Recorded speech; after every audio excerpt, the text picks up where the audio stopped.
इस दुनिया में हर एक क्षेत्र में लीडर की बहुत नीड है। पीछे चलने वाले बहुत हैं पर लीड करने वाले बहुत कम। हर व्यक्ति को प्रयास करना चाहिए कि वह एक बढ़िया लीडर बने। इससे उसके व्यक्तित्व का विकास होगा। यह जीवन का सत्य है कि जिसका जन्म हुआ है वह मृत्यु को भी प्राप्त होगा, पर इस जन्म और मृत्यु के बीच कुछ ऐसा कर दो कि आने वाली पीढ़ियां आपसे मोटिवेशन ले। लीडर कभी हारता नहीं, वो या तो जीतता है या तो सीखता है। लीडर एक ऐसा व्यक्ति होता है जो अपने कार्य को इस प्रकार से करता है कि दूसरे भी उसका अनुकरण करते हैं और टीम को एक लीडर के कार्यों का लाभ मिलता है। यदि आपने रामायण पढ़ा होगा तो रामायण में श्री राम का कार्य और चरित्र एक महान लीडर का है जो जंगल में रहकर अभावों के बावजूद दूसरों की मदद की, अपनी मर्यादा में रहकर कठिन से कठिन कार्य को भी मुस्कुराकर बड़ी आसानी से किया। दोस्तों, बचपन से ही मनुष्य के अंदर लीडर के गुणों का विकास होना शुरू हो जाता है। जैसे एक बच्चा बच्चों को एकत्रित करके कोई खेल खेलता है, यह एक लीडर का ही गुण है। उस खेल को ईमानदारी से खेलना, मिलजुल कर खेलना और सबको खिलाना। यदि किसी व्यक्ति के धर्म के प्रति सच्ची आस्था है तो वह व्यक्ति बहुत ईमानदार होगा।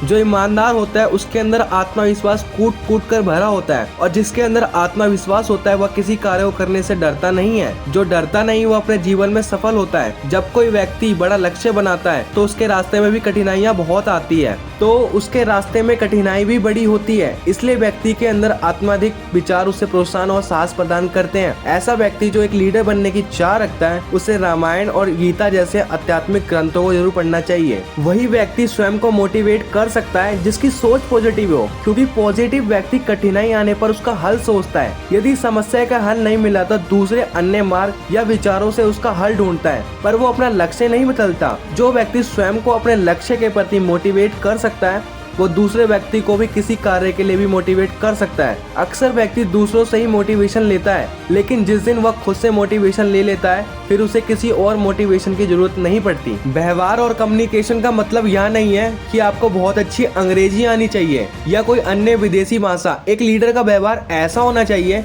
कि वह कड़वा सच भी इस प्रकार से बोले कि सामने वाले का दिल न दुखे। एक लीडर का व्यवहार या बात करने का तरीका ऐसा होना चाहिए कि जो व्यक्ति उसे सुन रहा है वो खुद को छोटा या बेकार महसूस ना करे, वह खुद को प्रेरित और सम्मानित महसूस करे। एक लीडर की बातों में अहंकार और अभिमान नहीं होना चाहिए। एक लीडर लक्ष्य को पूरा करने की जिम्मेदारी लेता है और जो भी कठिनाइयां आती हैं उसका सामना करने का साहस रखता है। समय बड़ा ही मूल्यवान होता है। जो समय एक बार चला जाता है वह दोबारा नहीं आता। इस बात को एक लीडर अच्छी तरह से समझता है, इसलिए वह समय का सदुपयोग करता है। एक लीडर को पता होता है कि उसे पूरे दिन में क्या क्या कार्य करने हैं, उसे कब सोना है और कब उठना है और कितने घंटे कार्य करना है। एक लीडर कुछ नया करने की सोचता है या पुराना कार्य को ही नए तरीके से करने की सोचता है, जिससे कार्य आसानी से हो जाए, कम पैसा और कम समय में हो जाए। बहुत से लोग नया करना या नया सोचने से डरते हैं, घबराते हैं, क्योंकि बदलाव के अनुरूप खुद को बदल नहीं पाते। दोस्तों, एक लीडर के अंदर पेशेंस का होना बहुत जरूरी है। बिना पेशेंस के कोई लीडर नहीं बन सकता। जब सभी लोग हार मान जाते हैं